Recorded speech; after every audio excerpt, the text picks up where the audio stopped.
ప్రస్తుతం మనతో పాటు ప్రముఖ ఆధ్యాత్మికవేత్త ఐకాన్ ఆస్ట్రాలజర్ గట్టుపల్లి సురేష్ బాబు గారు ఉన్నారు. సో డిసెంబర్ మాసంలో కుంభరాశి వారి పరిస్థితి ఏంటి, ఓవరాల్గా ఎలాంటి ఫలితాలు ఉండబోతున్నాయో గురుగారు మాట్లాడి తెలుసుకుందాం. నమస్కారం గురుగారు. జై శ్రీమన్నారాయణ. డిసెంబర్ మాసం విశేషంగా కుంభరాశి వారి స్థితిగతులు ఎలా ఉండబోతున్నాయి గురుగారు? మనకి సంవత్సరం చివరిలోకి వచ్చేసాం. సో ఎండింగ్ ఎలా ఉండబోతుంది కుంభరాశి వాళ్ళకి? పాజిటివ్గా ఉంటుందా, నెగిటివ్గా ఉంటుందా, ఎలాంటి జాగ్రత్తలు తీసుకోవాలి? కుంభరాశి అనగానే వీరి యొక్క ముందు గ్రహస్థితి, వీరి యొక్క గ్రహస్థితి ఏంటంటే కనుక ఈ రాహువు వీళ్ళకి స్వస్థానంలో ఉంటాం. రెండో స్థానంలో శని భగవానుడు వక్రం నుంచి వైదొలిగాడు, స్ట్రీట్ రూట్లో ఉన్నాడు శని భగవానుడు. ఇకపోతే మిథున రాశిలో ఉన్నటువంటి గురువు కావచ్చు, అలానే మనకి సింహరాశిలో ఉన్నటువంటి కేతు కావచ్చు, అలానే వృశ్చిక రాశిలో ఉన్నటువంటి శుక్రుడు, అలానే వృశ్చిక రాశిలో శుక్రుడితో పాటు బుధుడు కూడా అక్కడనే సంచరిస్తూ ఉన్నారు. అక్కడి నుంచి ఇప్పుడు ఈ డిసెంబర్ మాసంలో సగపాటు అంటే 7-8 తారీఖుల నుంచి వృశ్చిక రాశిలో ఉన్నటువంటి వారు మకర రాశిలోకి ధనుసు రాశిలోకి సంచరిస్తారు. వీరిరువురు కూడా. అలానే రవి భగవానుడు కూడా మారుతూ ఉంటాడు ప్రతి నెల 15వ తారీఖున, అది తెలిసిన విషయమే. దీంతోపాటు గ్రహస్థితిని చూసుకున్నట్లయితే కనుక ఎవరైతే ఈ యొక్క కుంభరాశి ఉన్నదో, కుంభరాశి వాళ్ళ గురించి ఆర్థిక పరమైనటువంటి విషయాలు ముందు చూసుకున్నట్టయితే కనుక ఏదైతే స్వస్థానంలో ఉన్నటువంటి రాహు కావచ్చు, రెండో స్థానంలో ఉన్నటువంటి శని కావచ్చు, వీరి ఇద్దరి స్వభావం ఉచ్చంలో ఉంటుంది డిసెంబర్ మాసం మొత్తం కూడా.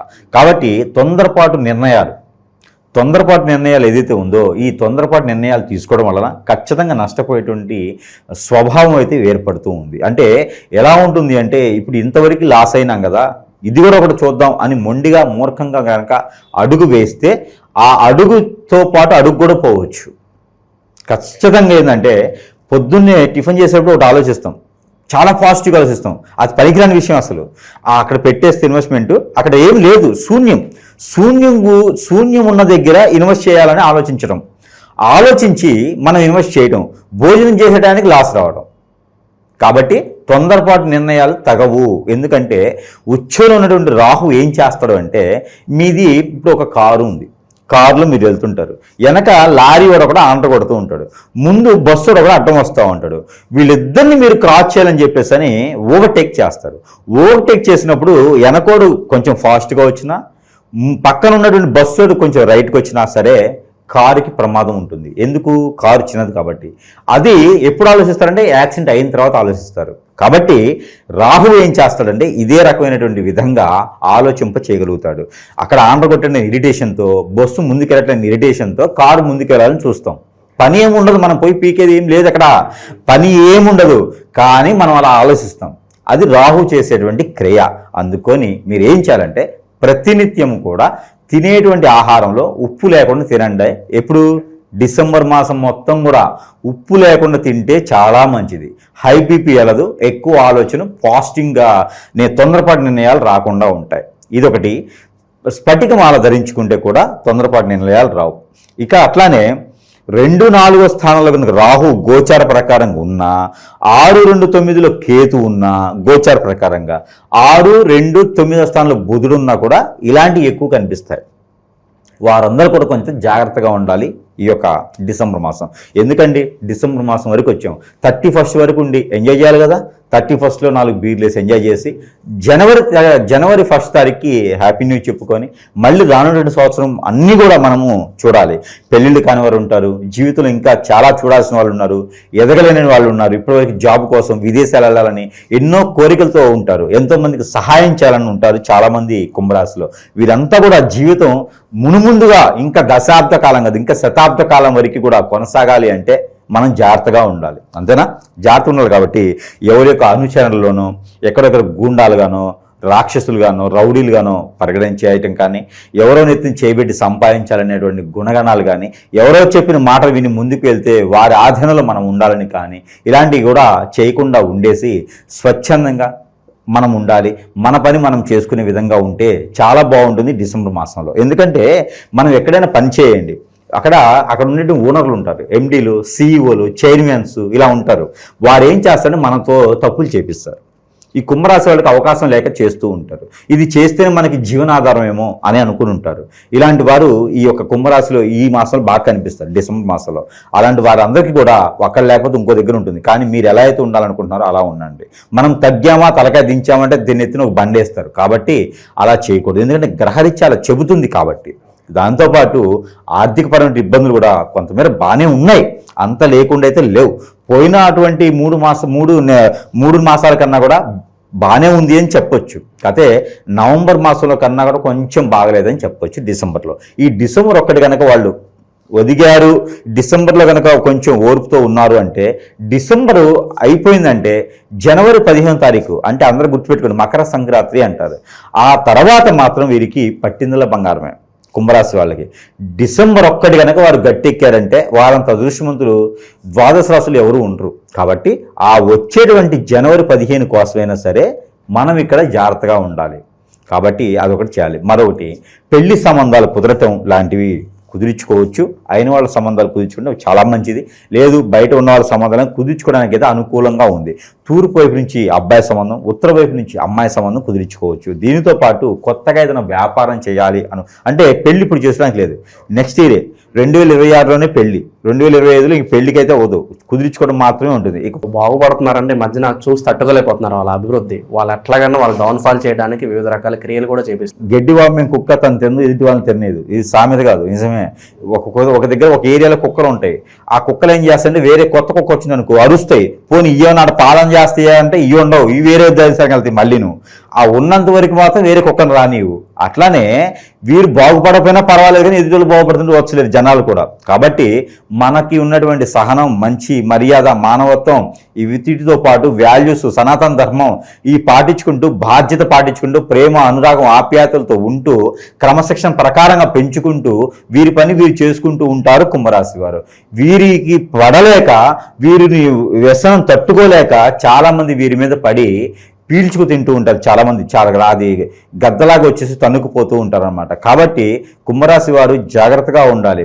ఎదుటి వారితో వీళ్ళు ఉన్నటువంటి మంచితనానికి ఏంటంటే ప్రతి ఒక్కరికి సహాయం చేయాలని చూస్తూ ఉంటారు. ఆ సహాయం చేయాలనేటువంటి గుణమే వాడిని ఇబ్బంది పెడుతుంది అన్నమాట ఈ రోజున. కాబట్టి ప్రతి ఒక్కరు ఈరోజు ఏమైనారంటే హిప్నాటిజం, బ్లాక్ మ్యాజిక్, వశీకరణ ఇలాంటి చాలా విద్యలు ఉన్నాయి. 36 రకాల విద్యలు ఉన్నాయి. ఇంకా తెలియకుండా ఉన్నాయో. ఇక విదేశీయుల నుంచి కూడా చేయించేటువంటి పద్ధతులు ఉన్నాయి ఈ రోజులో. ఒక మొక్క నుంచి, చెట్టు నుంచి, వాటర్ నుంచి, ఫుడ్ నుంచి, దేనికైనా సరే వారు చెడిపోయేదానికి చేసేటువంటి ప్రక్రియలు, క్రియలు చాలా ఉన్నాయి. కాబట్టి ఈ మధ్యన స్పిరిట్ అని ఒకటి తయారైన దరిద్రంది. ఆ స్పిరిట్ ఏమేదంటే మనిషి మీద స్పిరిట్ అంటే అందరూ సెంట్ అనుకున్నారు. కాదు, స్పిరిట్ అంటే అదొక మంత్రమే. అది ప్రేయర్ అంటారు. వాళ్ళు చేసేది హోలీ స్పిరిట్స్లో కొంతమంది దరిద్రులు బ్లాక్ స్పిరిట్ అని చేస్తారు. ఆ దానికి దీనికి వ్యత్యాసం ఉంటుంది.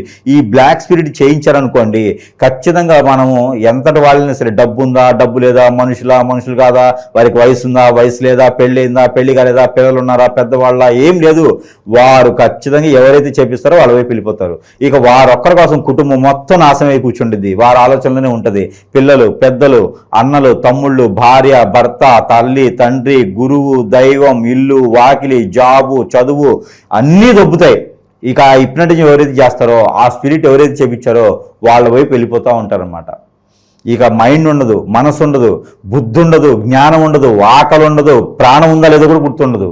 వీరు వారి వైపు వెళ్ళిపోతూ ఉంటారు. లోపల ఉన్నటువంటి ఆత్మలు అలా చేపిస్తూ ఉంటాయి. ఒక ఆత్మ మనలో లోపల కూర్చోబెడతారు. ఇవన్నీ లేవండి, ఇవన్నీ స్ట్రెస్ అండి, మూఢనమ్మకాలు, మీరు మార్కెటింగ్ చేసుకోవడానికి అని చాలామందికి డౌట్ రావచ్చు. మార్కెటింగ్ చేసేవాళ్ళైతే నా దగ్గర 15,000 మంది కస్టమర్స్ ఎక్కడవుతారండి. కొత్తగా వ్యాపారం చేయాలనుకున్న వారు ఎవరైనా ఉంటే కనుక వారు ఈ మాసంలో చేయకపోవటం చాలా మంచిది. ఎందుకంటే గ్రహాల సానుకూలత లేవు.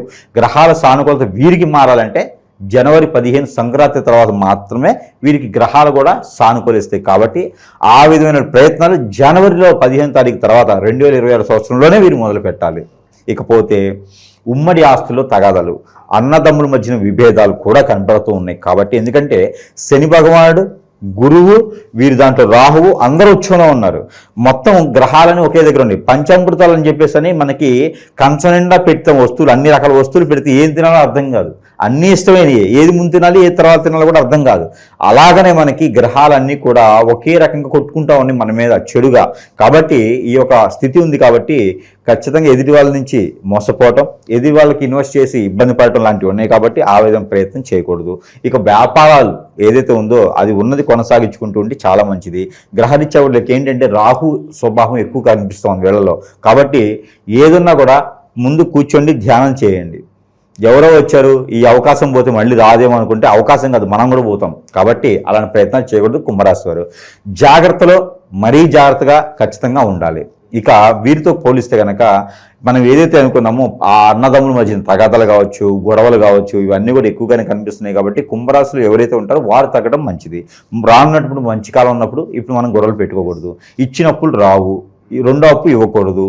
మీ దగ్గర డబ్బు ఉంటే సేవ్ చేసుకోండి. రానున్న కాలం బాగా గట్టు కాలం, అలానే డబ్బు సేవ్ చేసుకోవాలి. విదేశాలకు వెళ్ళాలనుకున్న వాళ్ళకి మాత్రం అదృష్టం ఉందని చెప్పొచ్చు. గ్రహాల వారికి సానుకూలంగా ఉన్నాయి. వీరి పాజిటివ్ నిర్ణయం విదేశాలకు వెళ్ళడానికి పనిచేస్తుంది, యూనివర్సిటీలో సీటుకి పనిచేస్తుంది, విదేశాల్లో జాబ్ చేయడం పనిచేస్తుంది. కాబట్టి ఆడవారైనా మగవారైనా అంటే స్త్రీ పురుషులు ఇద్దరికి కూడా విదేశాలకు వెళ్ళాలని కుంభరాశి వారు ఎవరైనా అనుకుంటే ప్రయత్నం చేయొచ్చు. అలానే చిట్టీలు కానీ మ్యూచువల్స్ కానీ అలానే షేర్స్ కానీ ఇన్వెస్ట్ చేస్తే స్త్రీ పురుషులు ఇద్దరికి కూడా ఖచ్చితంగా ఇబ్బంది పడేటువంటి యోచన అయితే ఉంది. దాంతోపాటు ఎవరికైనా డబ్బులు ఇవ్వడం కానీ బంగారం తాకట్లు పెట్టుకోవడం కానీ ఇది మోసపోతారు. అలానే ఇల్లు స్థలాలు కొనే వాళ్ళు ఎవరైనా ఉంటే స్త్రీ పురుషులు ఇద్దరు కూడా మోసపోయే తత్వం ఉంది. డిసెంబర్ మాసంలో అలాంటి ప్రయత్నాలు చేయకూడదు. ఇక ఒకటైతే అదృష్టం ఉంది, పంట పొలాలు కొనడం, ఎక్స్పోర్ట్ ఇంపోర్ట్ రంగాలు, మార్కెటింగ్ వారికి కొంతమేర బాగుందని చెప్పొచ్చు. వీటితో పాటు ఆరోగ్య సమస్యలు అయితే బ్లడ్కి రిలేటెడ్ సమస్యలు, స్కిన్కి రిలేటెడ్ సమస్యలు కూడా కొంత కనిపిస్తున్నాయి. మందగిచ్చేటువంటి బుద్ధి, అలానే కళ్ళు కూడా కొంచెం బుదరగా ఉండటం లాంటివి కనిపిస్తాయి. ఇది ఆరోగ్య సమస్యలు కాదు, కొంతమేర గ్రహరీత్యా సమస్యలు ఇవి. అలానే వీరికి పితృదోషాలు ఉన్నాయి, కాలసర్పదోషం, నాగదోషం, కుజదోషం లాంటివి ఏదైనా ఉన్నాయి అంటే కనుక వీటికి పరిష్కార మార్గానికి చూసుకోవచ్చు ఈ మాసంలో. తర్వాత డిసెంబర్ 15వ తారీఖు తర్వాత వీరు పితృలకు సంబంధించిన దోషాలకి, కాలసర్ప నాదోషం వాటికి పరిహార మార్గాలు చూసుకోవచ్చు. ఇంకపోతే వీరికి అన్ని రకాల ఇబ్బందులు రాకుండా ఉండాలంటే కొంతమేర ప్రయత్నాలు చేయాలి. డిసెంబర్లో మిశ్రమ ఫలితాలని చెప్పొచ్చు కుంభరాశి వారికి. దీంతో పాటు ఇవా కాకుండా జాతకం కాకుండా ప్రతి ఒక్కరు కూడా మన దాంట్లో కానీ మన ప్రవర్తనలో కానీ మన ఇష్టంలో కానీ మనం చేసే వర్క్లో కానీ జాతకం కలిసి రాలేదు అనుకొని జాతకాలు చూపిస్తూ ఉంటారు. జాతకం అటు ఇటు ఉన్నా కూడా పరిష్కార మార్గం ఉంటుంది. పరిహారాలు చేస్తే గ్రహం అంతా కూడా శాంతిస్తుంది. పరిహారాలు చేసినా గ్రహాలు శాంతి ఇచ్చినవి ఉన్నాయి. అదేంటి మానవ గ్రహం. మానవ గ్రహానికి ఎంత కూడబొట్టినా, ఎంత ఓడబోసినా, ఎంత వేసినా కూడా నిలువెత్తు బంగారం పెట్టినా కూడా సాటిస్ఫై ఉండరు. భార్యాభర్తల మధ్య సమస్య రావడానికి ఎలాంటి కారణాలు అయి ఉండొచ్చు అంటారు? భార్యాభర్తల మధ్యన ఒకప్పుడైతే కనుక ఆర్థిక సమస్యలు, గ్రహాల్లో సానుకూలత లేకపోవటం, ఇద్దరి మధ్యన కంపాటబిలిటీ లేకపోవటం, ఆలోచన విధానం సరిగా అవ్వకపోవటం, పెద్దలకు సంబంధించిన సంబంధాలు కాబట్టి అలా అవుతుంది అనుకోవచ్చు. ఈ రోజుల్లో అయితే ఒకప్పుడు అది దాని పరిష్కారం దొరికితే ఉమ్మడి కుటుంబంగా వెళ్ళిపోయేవాళ్ళు ఏ తరాల వాళ్ళే ఉండేవారు. ఈ రోజులు అలా కాదు. భర్త నచ్చకపోయినా కాదు, భార్య నచ్చకపోయినా కాదు, ఇద్దరు కూడా ఇరువైపులు సంబంధాలు ఈ రోజు ఇంకా ఓపెన్గా పెళ్లి కాకుండా అన్ని రకాల మాట్లాడుకుంటూ ఉన్నారు. ఇద్దరు భావాలు కలిస్తేనే పెళ్లి చేసుకుంటూ ఉన్నారు. అలాంటి పెళ్లి చేసుకున్నా కూడా బయటికి వెళ్ళిపోతున్నారు. అంటే అర్థం ఏంటి అంటే వారు ఎదుటి వాళ్ళు వీళ్ళకి ఏదైనా హిప్నటిజం, బ్లాక్ మ్యాజిక్ చేయించారని అర్థం. భార్యాభర్తల మధ్య ఎడబాటు ఉందంటే ఒకప్పుడు నచ్చలేదేమో, ఒకప్పుడు ఆర్థికపరమైన ఇబ్బందులేమో, నేనేం చేయలేకపోతున్నానేమో అని. ఈ రోజులు అలా కాదండి. ఎవరో వచ్చి కన్నేస్తారు, కన్నేసి వాళ్ళ మీద ఏదో చెడు క్రియేట్ చేసి పట్టుకుపోతారు. పట్టుకుని వాళ్ళు వెళ్తారా అంటే వాళ్ళ పని అయిన తర్వాత రోడ్డు మీద పడేస్తారు. ఇదే ఉంది పరిస్థితి. కుక్కల్లాగనా లేకపోతే టిష్యూ పేపర్లు అందరూ కోపం రావచ్చు. జరిగేది ఇదే, సమాజంలో జరుగుతుంది ఇదే. ఎంతోమంది తల్లిదండ్రులు అల్లాడుతున్నారు పిల్లల్ని హిప్నటైజింగ్ చేశారయ్యా అని. ఎంతోమంది భర్తలు బలైపోతున్నారు భార్య వెళ్ళిపోయింది అని. ఎంతోమంది భార్యలు పిల్లల్ని పెట్టుకొని అయ్యో రామ అయ్యో లక్ష్మణ అంటూ కూర్చొని బాధపడుతూ ఉన్నారు. ఈ రోజుల్లో రాసులతో సంబంధం లేదు. రాసి మనిషి జీవితంలో 4 సార్లు చూసుకోవాలి, కానీ ఇవన్నీ కూడా ప్రతి క్షణం చూసుకోవాలి మనం. ఇలాంటి ఏదైనా మనలో ఉన్నాయంటే కనుక రాసులు నక్షత్రాలు పక్కన పెట్టేసి ఏదైనా రోగం నొప్పి వస్తే ఆ హాస్పిటల్కి వెళ్ళినట్టుగానే ఏదైనా మంచి గురువు దగ్గరికి వెళ్తే పరిష్కార మార్గం దొరుకుతూ ఉంది. దాంతోపాటు నేను కూడా చేస్తూ ఉన్నాను. ఏదే హిప్నటైజింగ్ బ్లాక్ మెయిల్ చేయడం కాదు, వాటికి విరుగుడు మనం చేస్తూ ఉన్నాం. కాబట్టి ఏదైనా ఉందో సందర్భం ఇట్లాంటివి ఏమైనా జరుగుతున్నాయి అంటే కనుక ఖచ్చితంగా గురువు గారిని సంప్రదిస్తే కనుక మంచి పరిష్కార మార్గం దొరుకుతుంది. దాంతోపాటు కొన్ని రకాల వస్తువులు మన దగ్గర రాని వాళ్ళు కూడా ఉంటారు కదా, వారికి కొన్ని రకాల వస్తువులు అయితే మనము ఖచ్చితంగా అందజేయడం జరుగుతుంది. కాబట్టి ఇక కుంభరాశికి వచ్చేటప్పటికి ఏంటంటే వారైతే స్ఫటికమాల ఒకటి ధరించుకుంటే చాలా మంచిది. స్ఫటికమాలతో మన దగ్గర ఈ యొక్క సెంటు ఉంటుంది. ఈ సెంటు కూడా వారు ధరించుకుంటే ముందుగా వారికి జరిగేటువంటి హిప్నటిజం, బ్లాక్ మ్యాజిక్ లాంటివి కాకుండా, నరదిష్టి, నరఘోష కాకుండా ఆర్థికపరమైన ఇబ్బందులే ఉంటాయి. వీరికి అన్ని రకాల దోషాలు కూడా ఈ సెంటు రాసుకోవడం వల్ల తగ్గుతాయి అని కాదు, ఉపశమనం అయితే లభిస్తుంది. ఏం చేయాలని ఆలోచన వస్తుంది, ఏమి చేయలేని నిస్సహాయం నుంచి ఆలోచన వచ్చింది, మనకి కాన్ఫిడెన్స్ వస్తుంది. కాబట్టి తక్కువ సరసమైన ధరల్లోనే వారికి లభ్యపడుతుంది, వారి చెంతకే మనం చేర్చుదాం. దాంతోపాటు ఇది అష్టదిబ్బందుల ముడుపు. ఇందులో అన్ని రకాల క్రేయలు ఉంటాయి, అన్ని రకాల దినుసులు ఉంటాయి, అన్ని రకాల మూలికలు ఉంటాయి, అన్ని రకాలు ఉంటాయి. ఇందులో చెరువు, అడవి, సముద్రం అన్ని రకాలుగా సంబంధించి ఇందులో ఉంటాయి. కాబట్టి ఎవరైనా మనమేం తెలుసో తెలియకుండా చేసినటువంటి అష్టదిబ్బందులు అంతా తొలగిపోయేలా ఉంటుంది. కాబట్టి ఇది ఇంట్లో పెట్టుకోవాలి. అద్దిల్లైనా సొంతిలైనా పట్ల ఇది ఇంట్లో కట్టుకున్నట్టయితే అన్ని రకాల ఇబ్బందులు తొలగిపోతాయి. ఇంక ఇంట్లో అది అద్దిలైనా సొంతిలైనా చిరాకులు ఇంట్లో ఉండగాలని పియపోవటం, అంతా గొడవలు అయితే లాంటివి ఉంటాయి. పిల్లల పెద్ద మధ్యన గొడవలు ఉంటాయి. ఇవన్నీ కూడా ఈ యొక్క సాంబ్రాణి మనం ఊదు వేయటంతో, ధూపం వేయటంతో, ప్రతిరోజు కూడా సాంబ్రాణి పొగ వేయటంతో అన్ని రకాల ఇంట్లో ఉన్న నెగిటివిటీ కూడా వెళ్ళిపోతుంది. దీంతోపాటు దేవునికి సంబంధించిన జ్ఞానం కూడా మనం చేసుకోవాలి. దీంతోపాటు ఏంటంటే సత్యనారాయణ స్వామి వారి వ్రతం నోచుకోవాలి. ఈ యొక్క డిసెంబర్ మాసంలో నోచుకుంటే చాలా మంచిది. దీంతోపాటు కుదరలేదనుకుంటే కనుక శ్రీ అయ్యప్ప స్వామి వారి భజన పెట్టించుకోవడం, లేదంటే సాయిబాబా వారికి హారతి ఇవ్వటం, సాయిబాబా వారికి ఏదైనా నైవేద్యం సమర్పించడం, ఊదిలో కొబ్బరికాయలు ఒక 2 వేయటం, పేర్లు చెప్పి ఇలానే చేసుకుంటే శ్రీ రాఘవేంద్ర స్వామి వారి దర్శనం చేసుకోవడం, శ్రీ రాఘవేంద్ర స్వామి వారి దర్శనంతో పాటు లక్ష్మీనరసింహ స్వామి వారికి ముడుపు కట్టడం, ఇలాంటివి చేసుకుంటే కనుక ఖచ్చితంగా వారికి ఉన్నటువంటి దోషాలన్నీ కూడా కొంతమేర పటాపంచలేదానికి అదృష్టం ఉంటుంది. ఇక లేదు తప్పదనుకుంటే గురువుగారిని సంప్రదించవచ్చు. అలాంటి సంప్రదిస్తే మంచి యోచన అయితే వారికి లభిస్తుంది. దీంతోపాటు మనం గ్రహరీత్యా నెంబర్ కూడా ఒకటి ఇస్తున్నాం. ఈ నెంబరు ఈ నంబరు కుంభరాశి వారు చదువుకు పఠనం చేసుకోవాల్సిన నెంబర్ ఏంటంటే 5676 369 నెంబర్ని 225 టైమ్స్ పారాయణం చేసుకోవాలి. చేతిలో గ్లాస్ వాటర్ పెట్టుకుని పారాయణం చేసుకుని అవి తాగినట్టయితే కనుక వీరికి ఉన్నటువంటి రుమ్మతులు, ఆరోగ్య సమస్యలు అన్నీ కూడా కొంతమేర వెసులుబాటు దొరికేదానికి ఆస్కారం ఉంటుంది. కాబట్టి ఈ మేర ప్రయత్నం చేసి కొంతమేర అదృష్టవంతులు అయితే అవ్వచ్చు డిసెంబర్ మాసంలో కుంభరాశి వారు. ఓవరాల్గా కుంభరాశి వారి పరిస్థితి డిసెంబర్ మాసం ఏ విధంగా ఉండబోతుంది, ఎలాంటి జాగ్రత్తలు తీసుకోవాలి, చాలా బాగా మంచి సూచనలు చేశారు గురుగారు. ధన్యవాదాలు.